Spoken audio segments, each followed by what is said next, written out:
The afternoon sun streamed through the wide glass windows of the company's grand hall. Inside, employees and guests gathered around an enormous display. At the center stood a sleek, expensive machine and engine unlike anything most of them had ever seen. Its polished metal gleamed under the bright lights, its design futuristic and intimidating.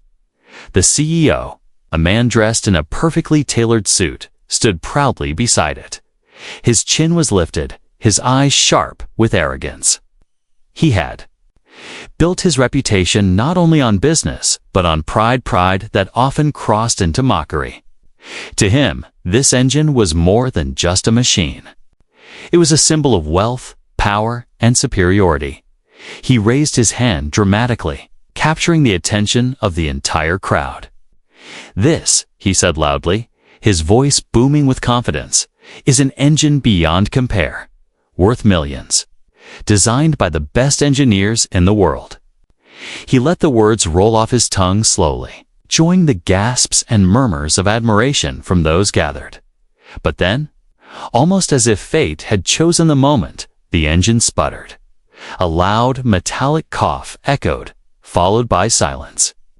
The polished beast stood lifeless, refusing to respond to the CEO's proud display. Gasps filled the room. People exchanged nervous glances. The CEO's smile faltered for a moment, but then it returned sharper this time, with a cruel edge. He spread his arms and laughed. Well, he said mockingly. "Looks like this mighty machine has decided to challenge us." The crowd chuckled uneasily, unsure if they should laugh or stay quiet. The CEO continued, enjoying the attention. "Don't worry, no one here can fix it. Not a single one of you. This engine is impossible to repair unless you're one of the top specialists who designed it, so don't even bother trying." His words carried arrogance, not just confidence. It wasn't simply explaining. It was belittling. He wanted everyone to feel small compared to him, to believe that only he had the privilege of standing beside such a machine. But then he leaned forward, his eyes scanning the crowd. "In fact," he said with a smirk, "I'll make this interesting. If anyone here dares to fix it, step forward. I'll give you one chance, but remember, you'll fail." This is no ordinary problem. It's impossible. The employees exchanged nervous glances. Some shook their heads, unwilling to embarrass themselves. Others simply looked down, avoiding his gaze. Nobody wanted to be the target of his mockery. The CEO chuckled again, clearly entertained by their hesitation. "See? Not a soul brave enough. That's because you all know the truth. This is beyond you." He patted the engine lightly, as though it were his personal trophy. Impossible for ordinary people. His words stung. He wasn't just talking about the machine. He was mocking the people who worked under him, reminding them that they were ordinary while he stood above them. The pride in his voice dripped like poison into the silence of the room. Then, as his eyes roamed the crowd, they landed on someone standing quietly near the back. A woman, dressed simply, stood with her hands clasped in front of her. She wasn't laughing. She wasn't whispering. She was just watching, calm and steady. The CEO narrowed his eyes, then smirked. "You there?" he said, pointing toward her. The crowd turned their heads, surprised that he had singled her out. "Yes, you. Tell me, do you think you could fix this engine? Do you think you're smarter than the engineers who built it?" A murmur spread through the audience. Some laughed softly, expecting her to shake her head and step back. She was just a simple woman, quiet, unassuming, not dressed in wealth or authority.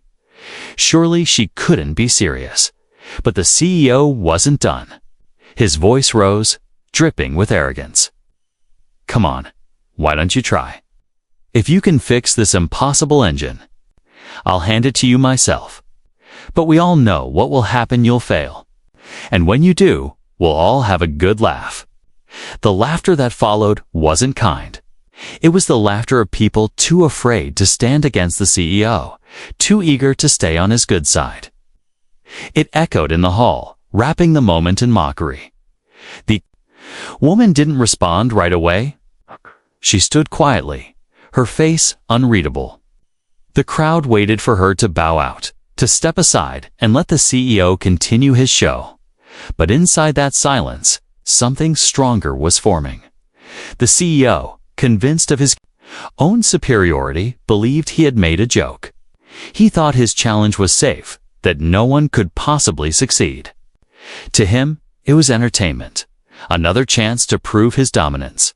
What he didn't know, what he couldn't even imagine, was that his arrogance had just opened the door to a revelation that would leave him and everyone else solidly shocked. The impossible engine would not stay broken for long, and the simple woman he mocked would soon turn his laughter into silence. The room was buzzing with uneasy laughter. The CEO's voice, filled with arrogance, still echoed across the hall.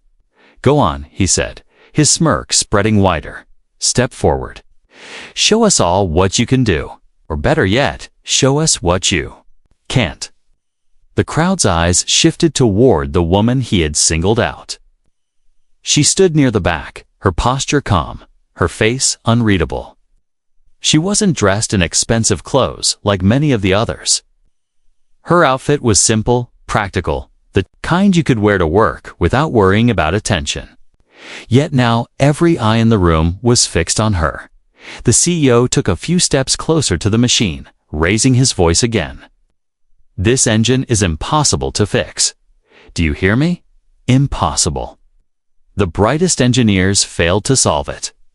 What chance does a simple woman like you have?" He stretched out the word simple, letting it hang in the air like an insult. The crowd laughed nervously, some covering their mouths, others exchanging glances. It wasn't that they all agreed with him, but his authority made it easy to join in, and easier still to stay silent. The woman didn't move. She didn't laugh. She didn't bow her head in shame. She just stood there, her eyes steady, as though his words hadn't touched her at all. The CEO tilted his head, pretending to study her. "What's the matter? Cat got your tongue, afraid to try? Or maybe you already know you'd embarrass yourself in front of everyone here." His words weren't just directed at her. They were a performance for the crowd. He wanted to entertain them with his mockery, to keep his position as the man in control, the man who held all the power in the room. He turned back to the audience and chuckled. "Ladies and gentlemen, this is what I'm talking about. Silence. Fear. Because deep down, she knows she can't do it. None of you can." A ripple of laughter spread again, this time louder. Some in the back shook their heads, whispering, "Why is he picking on her?" But no one dared to say it out loud. No one wanted to become the next target of his ridicule. The CEO's smirk deepened. He wasn't finished. He looked back at the woman and raised an eyebrow. "Tell you what," he said mockingly, "if you fix this engine, it's yours. I'll hand you the keys myself. But let's be real, this is a fantasy. You wouldn't know where to start." The crowd chuckled again, their laughter now sharper, emboldened by his confidence. The woman took a small step forward. Gasps spread. Through the hall, people leaned in, whispering quickly, "She's actually going up there. She embarrassed herself. This is going to be painful." The CEO's eyes lit up with cruel delight.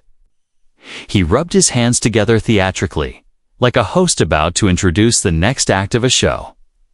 "Oh, this should be good," he sneered. "Come on then, show us how you'll fail." As she walked slowly toward the machine, the laughter followed her. It wasn't the light laughter of joy, it was the heavy, cruel laughter of mockery. Every step she took was accompanied by murmurs and chuckles. Some people even shook their heads, smirking, as if they were already picturing her fumbling helplessly in front of them. But the woman's pace didn't falter. Her eyes were fixed on the engine, not on the CEO, not on the crowd. Her face carried no anger, no shame, just quiet determination. The CEO leaned against the machine, crossing his arms. "You see this?" he said to the crowd, gesturing toward her. "This is what happens when pride blinds you. She doesn't know her place. She thinks she can do what the best minds in the industry couldn't. Watch closely, everyone. This is going to be the funniest part of the day." The laughter grew louder. The humiliation was thick in the air, pressing down like a weight. Every sound seemed designed to crush her spirit before she even touched the machine. But she didn't shrink. She didn't look at the faces mocking her. She walked calmly, her shoulders straight, her eyes steady. To her, the noise was nothing but background. The CEO, irritated by her calmness, raised his voice once more. "Well, do you even know what this is? Do you understand a single thing about engines like this? Or are you just here to prove how foolish? You really are." Still, she gave no reply. Silence was her answer, and silence was her strength. The CEO smirked and turned back to the audience. "Mark my words, she touch it, stare at it, maybe poke around a little. And then, when she realizes she's out of her depth, she'll walk away. And we'll all remember this as the day arrogance met reality." The crowd laughed again, though a few faces in the back didn't join in. Something about her calmness unsettled them. She didn't look like someone about to be humiliated. She looked prepared. But the CEO couldn't see that. He was blinded by his own arrogance, too busy feeding his ego to notice the quiet strength walking toward the engine. And in that moment, he believed completely in his own words that the impossible was truly impossible. That this woman was just another target for his mockery. What he didn't know was that his laughter was about to turn into silence. Because soon, in front of everyone, she would reveal a truth that not only fixed the engine, but shattered the arrogance that had filled the room. The hall was still buzzing with laughter when the woman took another slow step forward. The sound of her shoes against the polished floor echoed softly, almost swallowed by the crowd's noise, yet every step carried weight. Conversations hushed, one by one, replaced by murmurs of disbelief. People leaned in to watch, eyes widening as if they couldn't believe what was happening. For a moment, it was as though the air itself had thickened. Every pair of eyes followed Hertha, bold ones with smirks, the kinder ones with concern, the fearful ones with pity. Too many, she was walking into humiliation, a stage set for her failure. But to her, it was simply a walk toward truth. The CEO straightened up, uncrossing his arms, his smirk stretching wider. He tapped the side of the engine like a showman introducing the star of the evening. "Well, well," he said loudly, making sure the entire hall could hear. "Looks like our brave volunteer has decided to prove herself. Let's give her a round of applause, shall we?" The clapping was sarcastic, scattered, filled with mockery. Some chuckled, some whistled, others clapped slowly, as though enjoying the performance of arrogance more than the challenge itself. But the woman didn't flinch. Her eyes stayed fixed on the machine. She wasn't walking toward applause or ridicule. She was walking toward a task she understood better than they could imagine. When she reached the front, she paused. The engine loomed large before her, its polished metal casing gleaming under the lights. To most people in the room, it looked intimidating, complicated. Wires, heavy bolts, intricate panels that only trained specialists could understand. But to her, it was familiar. The CEO stepped aside, sweeping his hand toward the machine as if presenting her with an impossible puzzle. "There it is," he said mockingly. "The mighty beast. Go ahead. Touch it. Look at it. Maybe give it a pat and hope it wakes up. Who knows? Maybe miracles happen." Laughter rippled through the room again, but she remained calm. Her breathing was steady, her expression unchanged. She looked at the machine not as an enemy, not as a challenge, but as something waiting to be understood. Years of hidden knowledge, quiet experience, and long-forgotten lessons flickered in her mind. Her father's garage, the long evenings fixing broken motors, the times she had helped neighbors repair things others had thrown away, all of it lived in her hands. Now the CEO leaned closer, his smirk daring her. "Do you even know where to begin?" Her eyes lifted briefly to meet his. For the first time, she spoke, her voice soft but clear, cutting through the laughter. Yes. The single word silenced the room. For a moment, it hung in the air, steady and undeniable. It wasn't loud, it wasn't dramatic, but it carried confidence. The CEO blinked, his smirk faltering just slightly before he forced a laugh. "Confidence," he said, shaking his head. "I like that. But confidence without skill is just arrogance." He looked at the crowd, grinning, and we all know how this ends. But something had shifted. The laughter wasn't as strong anymore. The woman's calmness unsettled them. She didn't look nervous. She didn't look defeated. She looked ready. And that small detail made people lean closer, their curiosity pushing past their doubt. She placed her hand gently on the engine's surface, closing her eyes for a second. To everyone else, it looked strange, almost like a prayer. But to her, it was listening.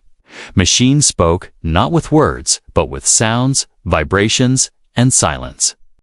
And she had learned, long ago, how to hear them. Her hand moved slowly across the casing, her eyes scanning the structure. She crouched down, inspecting the bolts, the pipes, the wiring.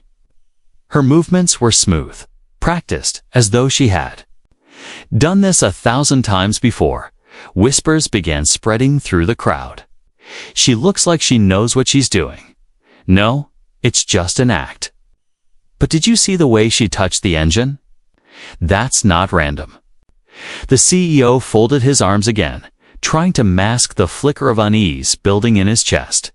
He raised his voice once more. "Remember, everyone, this is impossible. Don't be fooled by a little show. In a minute, she'll give up." But the woman didn't give up. She didn't even pause. Her hands moved with certainty, her eyes sharp with focus. To her, the laughter was gone, the crowd was gone, the CEO's mockery was gone. There was only her, the engine, and the problem waiting to be solved. The hall grew quieter, the tension rising with every second. Even those who had laughed the loudest were now watching more closely, their amusement slowly turning into curiosity.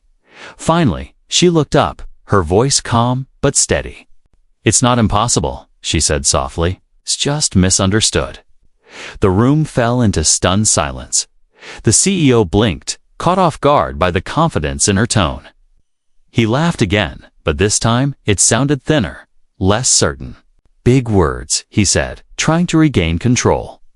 "Let's see if you can back 'em up." But deep inside, a seed of doubt had already been planted, and as the woman turned back to the engine, her calm hands moving with quiet certainty, the stage was set for a revelation that would leave every single person in that hall, including the CEO, utterly speechless. The room was thick with tension, like the air before a thunderstorm. The woman stood quietly by the engine, her hands resting against its smooth surface, her eyes tracing its details with a calm focus that seemed almost out of place. The CEO, still standing tall, refused to let the silence belong to her. "Well, everyone," he said loudly, breaking the hush, "are we really going to believe she can do it?" This machine was built by experts. Experts. And here we are, waiting for a simple woman to work a miracle. He laughed, clapping his hands once as though he had made a brilliant joke. The crowd responded with scattered chuckles. Some laughed because they agreed, others because they were afraid not to. A few shifted uncomfortably, uneasy with how far. The ridicule had gone, but they remained quiet. The CEO paced slowly around the machine, his expensive shoes clicking on the floor. "I'll even sweeten the deal," he announced with a smug grin. "If she can fix it, this impossible engine tile, hand her the keys myself. It'll be hers." Gasps and murmurs filled the hall. People whispered quickly, "Did he just say he'd give it to her? He's joking. He knows she can't do it. This will be fun to watch." The CEO raised a finger dramatically, pointing toward her. "But we all know the truth. She'll touch a few wires, maybe poke at a few bolts, and when nothing happens, she'll step back. And then we'll all see what happens when pride gets ahead of ability." Laughter rang out again, sharper this time. Some clapped their hands mockingly, others whispered cruel remarks. "She's going to embarrass herself. Why would she even try? This is going to be a disaster." The woman didn't move. She didn't look at the CEO or the crowd. She bent slightly, peering closer at the engine, her fingers brushing a small panel as though listening to its heartbeat. The laughter around her faded in her mind. She heard only the faint creaks, the memory of engines she had fixed before, the familiar rhythm of mechanics. But the crowd couldn't see that. To them, her silence looked like hesitation, and hesitation meant weakness. "Look at her," the CEO shouted, feeding their doubts. "She doesn't even know where to begin. She's frozen. Just admit it too can't do it." His words drew louder laughter, but this time something subtle had changed. Not everyone joined in. Some people in the back leaned forward, watching closely. They noticed her calmness, the precision of her movements, the way she wasn't fumbling randomly, but studying carefully. "She's not panicking," one man whispered. "She looks like she's actually thinking," another replied quietly. The CEO didn't notice the shift. It was too caught up in his performance, enjoying his role as the entertainer. "This is what happens when people think they can rise above their place," he continued, his voice dripping with superiority. "They set themselves up for humiliation." He turned to the crowd, grinning. "So, should we give her a countdown? 10 seconds to prove herself before we call this whole thing a waste of time." The crowd laughed and clapped, some cheering. "Him on. Yes, countdown." A few voices shouted. The CEO nodded, raising his hand. "All right then. 10, 9, 8. The voices of the crowd joined in, echoing the numbers. It was like a chant, a wave of pressure meant to crush her spirit before she could even try. The sound was deafening, cruel, and mocking, but the woman didn't break. She didn't even look up. Her hand slid along the engine's side, pausing on a panel near the base. Her brow furrowed slightly, as though she had found something the others couldn't see. 7, 6. The crowd roared. The CEO laughed, his voice carrying over the chant. "Any second now, she'll give up. Don't worry, everyone, this will be over soon. 5, 4. The woman crouched lower, pressing her ear close to the machine. Our fingers tapped gently against a metal plate, listening to the hollow echo. A faint smile touched her lips, small but certain. 3, 2. She reached for a latch, her movements confident, deliberate. 1. The crowd shouted. Silence followed, the air buzzing with anticipation. All eyes locked on her, waiting for the failure they believed was inevitable. The CEO folded his arms, smirking. "Well, do you have anything to show us?" The woman looked up for the first time since she had approached the engine. Her eyes met his, steady and unshaken. Her voice was calm, almost serene, as she replied, "Yes." The single word rang louder than the chant, louder than the laughter. It cut through the tension like a blade. The room fell into a stunned silence. For the first time, the CEO's smirk faltered. He hadn't expected her to respond with certainty. He had expected excuses, hesitation, or retreat. But not this. The crowd leaned in, the laughter gone. Doubts still lingered in their minds, but curiosity was now stronger. Something about her tone so steady, so sure, made them question everything. The CEO forced a laugh, trying to shake it off. "Big words," he said, his voice slightly thinner. "But let's see if you can back them up." The woman turned back to the machine, her hands steady as she began to work. The doubts and the laughter had been meant to crush her spirit. Instead, they had lit a fire the crowd hadn't expected, and soon every mocking voice in that room would be silenced. By anger, not by shouting, but by the quiet sound of truth. The silence after her single word yes was heavier than the loudest chant. For the first time, the crowd didn't laugh. For the first time, the CEO didn't have a ready joke. All eyes were locked on the woman, who now crouched by the machine with a quiet confidence that unsettled everyone who had doubted her. She laid her hand gently against the engine's frame, as though she was greeting it. Her fingers brushed across its surface, moving with a familiarity that no one expected. She tilted her head slightly, listening closely, as if the lifeless machine were whispering its secrets only to her. The CEO cleared his throat, forcing a laugh to break the silence. "Well, go on then," he sneered, his voice strained but still loud. "Show us what you've got. Or should I fetch a manual for you?" A few chuckles echoed, but they were weaker now, unsure. Something about the woman's steady movements made it harder to laugh. She didn't reply. Instead, she pressed her ear lightly against the side panel, tapping it with her knuckles. The hollow sound rang differently in one spot, and her lips curved into the faintest smile. Without hesitation, she reached for the latch and popped open the casing. Gasps filled the hall. No one else had even dared to touch it. The CEO himself had called it impossible. And yet here she was, opening it as though she had done it 100 times before. Inside, a maze of wires, bolts, and metal gleamed under the lights. To the crowd, it looked like chaos. But to her, it was a language she had already learned long ago. She pulled a small cloth from her pocket, simple, ordinary, not part of any fancy toolkit. With it, she wiped away dust from the wiring, her eyes scanning carefully. She reached in, gently moving wires aside, her hands steady, deliberate. Every motion was precise, as if her fingers remembered what her mind didn't need to say aloud.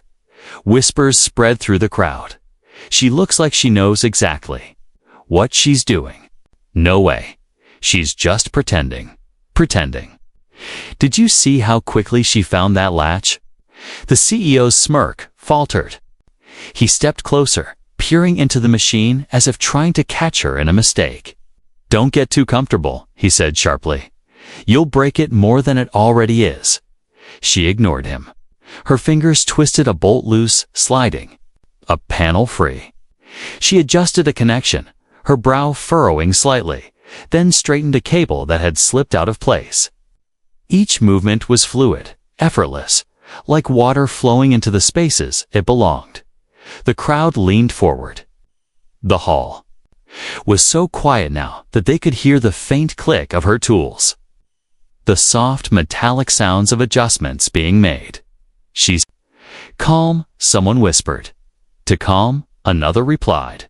"Either she's a genius, or—" The words trailed off because no one could finish the thought. Minutes passed, though they felt like hours. The CEO's breathing grew heavier. His show of confidence was cracking. For the first time, he began to wonder what if she actually succeeds. The woman's hands moved to a loose joint, one that had been overlooked by those who had tried before. She tightened it, then tapped the casing gently with her knuckles again. The sound was clearer now. She nodded to herself, satisfied. Finally, she stood. The crowd's eyes followed her every move, holding their breath as she reached for the ignition switch. Her hands, steady as stone, turned it. For a moment's silence, the engine sat still, lifeless. The CEO smirked again, ready to pounce with his mockery. "See? I told you. But then it happened. A low rumble rolled through the machine, deep and powerful.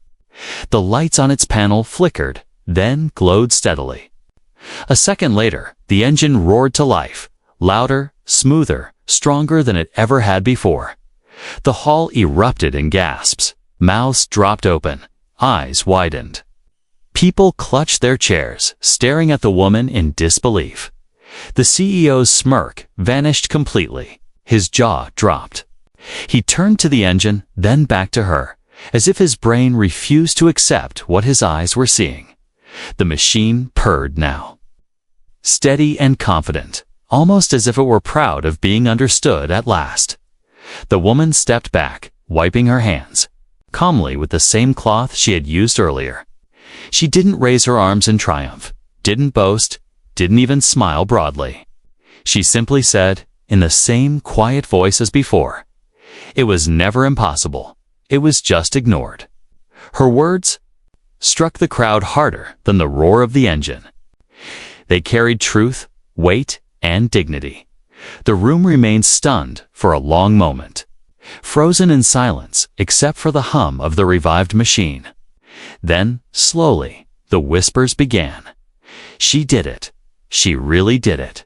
Impossible. And she just fixed it. Some even began clapping, the sound hesitant at first, then growing stronger as more hands joined.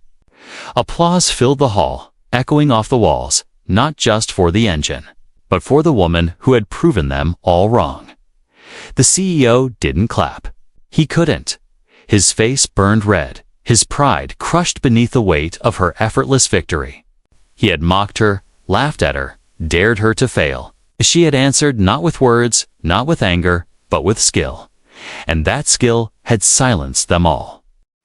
The roar of the engine filled the hall, vibrating through the floor, humming in people's chests. It was no longer a dead machine. It was alive, breathing power and precision.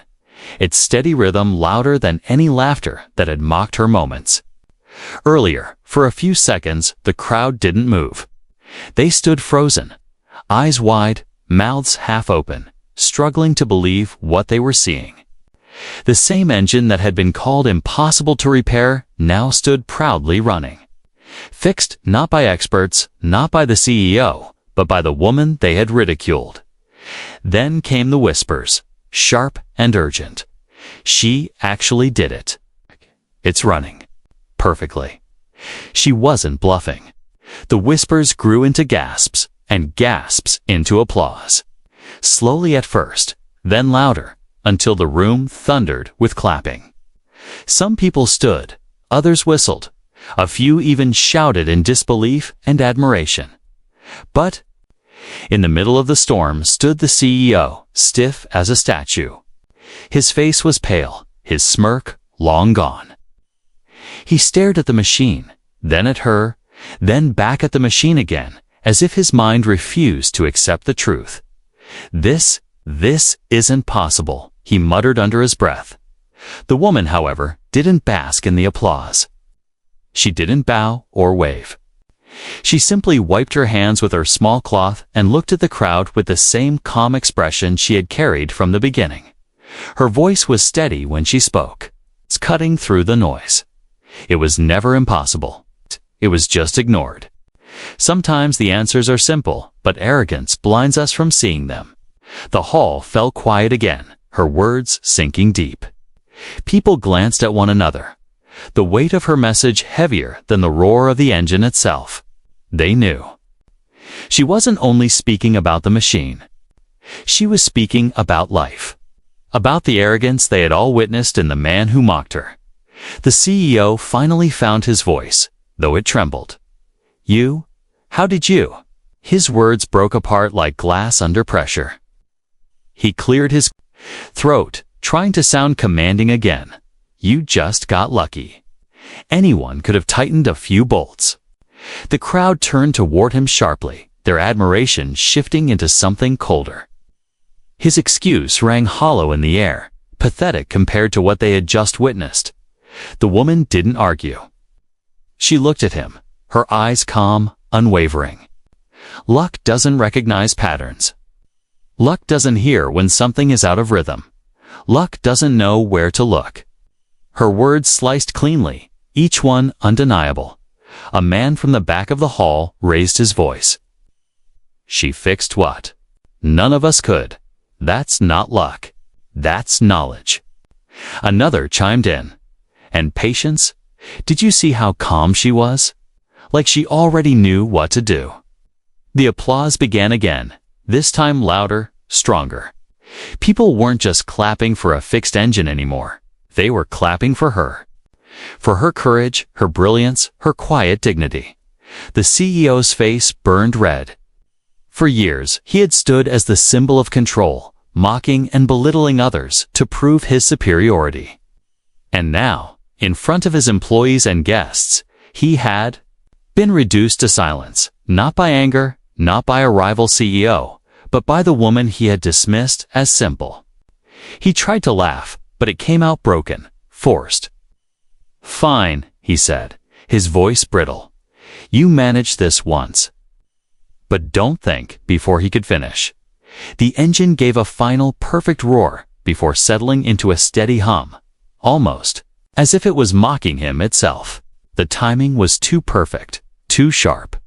The crowd erupted in laughter, not with him this time, but at him. The woman stepped aside from the machine, her voice calm but firm. Machines don't care about pride. They only respond to those who listen. The hall was silent again. Every person in the room felt the weight of her words. They weren't just about an engine. They were about life, about respect, about humility. The CEO's lips pressed into a thin line. He wanted to shout, to restore control. But he couldn't. Control had slipped through his fingers the moment she touched the machine, for the first time in years. He felt small, powerless, humiliated. The woman turned to leave, her steps slow, steady. She didn't ask for applause, didn't boast of her victory. Her silence carried more power than any speech could. And as she walked away, the revelation hit everyone in the room. Greatness doesn't always wear a suit or speak with arrogance. Sometimes it stands quietly, underestimated, until the moment truth demands it to rise. The CEO watched her go, his heart heavy with something he had almost forgotten how to feel: shame. Because she had not only fixed the engine, she had revealed the truth about him. The applause still echoed in the hall, rolling like thunder against the high ceilings. But it wasn't for him. It was for her. The simple woman he had mocked had turned the impossible into reality. And now the crowd's admiration belonged entirely to her. The CEO stood frozen, his jaw tight, his eyes darting between the woman and the roaring machine. His heart pounded in his chest, not from pride, but from panic. For years he had lived for these moments, the spotlight, the admiration, the power. But now the spotlight burned him, exposing his arrogance, leaving him naked before the people who once feared him. He forced a smile, but it was weak, trembling at the edges. "Well," he said, his voice cracking slightly. "That was surprising." The crowd didn't respond. Their claps died down, replaced with stares, cold, sharp, and judgmental. For the first time in his career, people weren't looking at him with respect or fear. They were looking at him with disappointment. The silence pressed on him like a weight. He tried again, his voice louder, more defensive. "Of course, anyone can get lucky. She must have guessed the right spot. It doesn't mean luck doesn't tighten bolts with precision." Someone muttered loudly enough for others to hear. "Luck doesn't fix what engineers couldn't." Another voice added. Laughter rippled through the crowd. But this time, it wasn't aimed at her. It was aimed at him. The CEO's face flushed deep red. He clenched his fists, his nails digging into his palms. He wanted to shout, to command silence, to remind them of his power. But he knew shouting now would only make him look smaller. The woman had said nothing to embarrass him. She hadn't gloated, hadn't mocked, hadn't raised her voice. And yet, she had crushed his pride more completely than anyone ever had. Not with insults, but with skill. Not with arrogance, but with humility. That contrast burned him. He glanced. At the front rows where his executives sat, they avoided his eyes. A few even nodded quietly at the woman, their respect shifting away from him. His own people, the ones who always echoed his words, were now siding with her in their hearts. A small child in the back, too young to understand fear of authority, shouted innocently, "The lady is smarter than the boss." The hall erupted. In laughter. Some covered their mouths, others clapped at the child's honesty. The CEO's stomach twisted. Out of the mouths of children came the truth that no one else dared to say, his lips pressed into a thin line. His world, carefully built on pride and fear, was crumbling. He tried once more to salvage his dignity. "Fine," he said, raising his chin. She fixed it.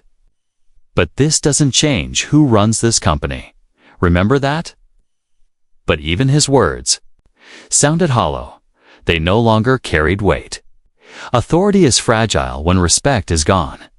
The woman, standing quietly to the side, finally looked at him. Her gaze was calm, steady, unshaken. She didn't need to speak. Her eyes alone reminded him of the truth. Power without humility is empty. The humiliation struck deeper than any insult ever could. He had mocked her, calling her simple. Now it was he who looked simple, a man exposed by his own arrogance. The crowd began whispering again. He made a fool of himself. She humbled him without even trying. Respect is earned, not demanded. Each whisper was a dagger. The CEO's legs felt heavy, his throat dry. He looked at the engine again, alive and humming smoothly, as though mocking him too. That machine had been his symbol of superiority. Now it stood as proof of his failure. For the first time in years, he felt small. Not because he had lost money, or a deal, or a client, but because he had lost respect. And respect, he realized too late, could never be bought back once it was thrown away. The applause began again. This time without hesitation, filling the hall with energy. But it wasn't for him. It never would be again. The CEO lowered his head, unable to face the eyes of the people who had once feared him.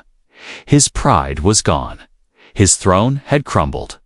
And all of it had been undone by a woman he had dismissed as unworthy.